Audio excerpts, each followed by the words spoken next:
Hey, it's Josephine from the Pointe shop. I'm fitting at the Oakland showroom today. This is the first video I think I'm doing in the actual showroom. It's a lot smaller than the Santa Ana one, but if you guys are in the area, you can always come here to get a Pointe shoe fitting.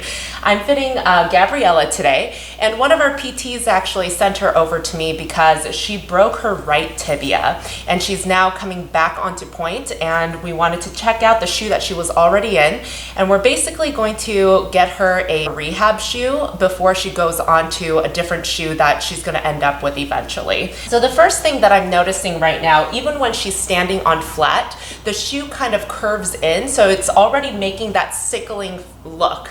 So when you have a Pointe shoe, sometimes it looks like you're sickling even if you're not. That's usually because the shape of the shoe doesn't fit you completely.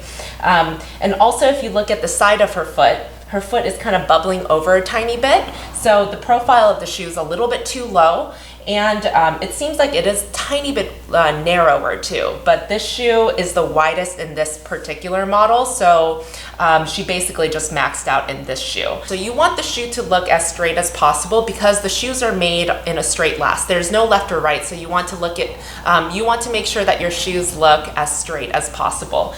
But in Gabriella's case, it's kind of curving to the side, so it's already giving her that sickling look without even going up on Pointe. Back into first position.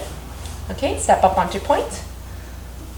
And when she goes up on Pointe, the second thing that I see is that it's really difficult to get over, and the shank of the shoe is actually twisting off. It looks like she's curving out this way. So the shape of the shoe is actually the box is not fitting her correctly. We definitely want to have a shoe that's a little bit higher profile and something that is going to give her a little bit more mobility, so she's able to work her feet through before she goes back into a shoe that might that she might end up with later on. The shank, you can see at the bottom, one, she's not getting over, but two, the shank is twisting quite a bit.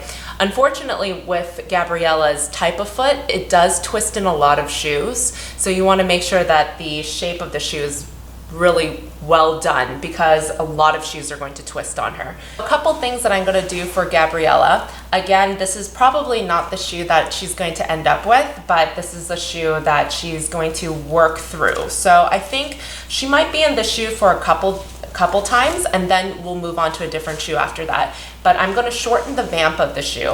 So the vamp of the shoe is this part right here. So I'm going to make it a little bit shorter here.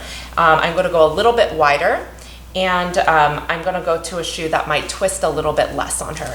A lot of people with this type of foot, the higher profile asymmetrical foot, they do twist quite a bit. She's also slightly in between sizes right now. The shoe that she was currently in, we had to go a size up because she did grow out of it while she was going through that injury, but she didn't grow quite half a size. So I just went up to the next size up, but it's still a little bit big on her. And when you end up in between sizes, which most people do because there's no quarter sizes in Pointe shoes, unfortunately. You can either choose a smaller shoe or a bigger shoe depending on what your preference is. A lot of dancers who have been on Pointe for a long time, they actually prefer their shoes to be a little bit tighter than other people, but in Gabriella's case right now, since she's going to be at the bar for a little bit because she's coming back from an injury, I'm going to opt to a bigger size. Bring your right foot up on Pointe. Okay, press up on both feet.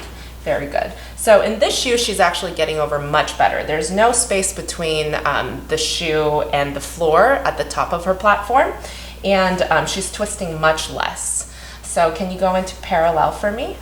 Very good.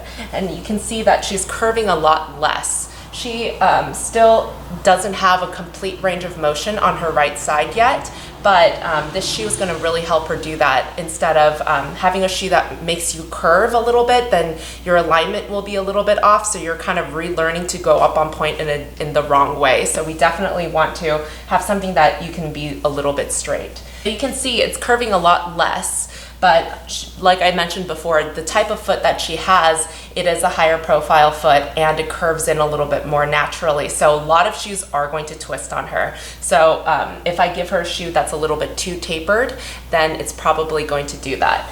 But this is a much better shape. This is a lot healthier for her because she's gonna learn how to roll through her feet a little bit better. We definitely want to make sure that she is getting over a little bit better. She's rolling through her shoes a little bit better, and we changed the shape of her box pretty drastically so that she can work through her feet and get better before we end up in a different shoe. If you guys are coming back from an injury, you might need a different shoe just to get you through that injury. There's a chance that if you injured your ankle or your feet drastically or severely, then I'll take you off Pointe completely. But while you're working with your PT or your doctor, once they approve, you might have like an injury shoe right after that before you go back to the shoe that you'll probably end up with. So keep that in mind if you get injured. If you have any issues with your ankles or your feet, definitely leave that on the comments or consult with your PT or your doctor to make sure that everything is great. Okay, if you guys are in Southern California or Northern California this winter, book an appointment with us and I will see you guys later.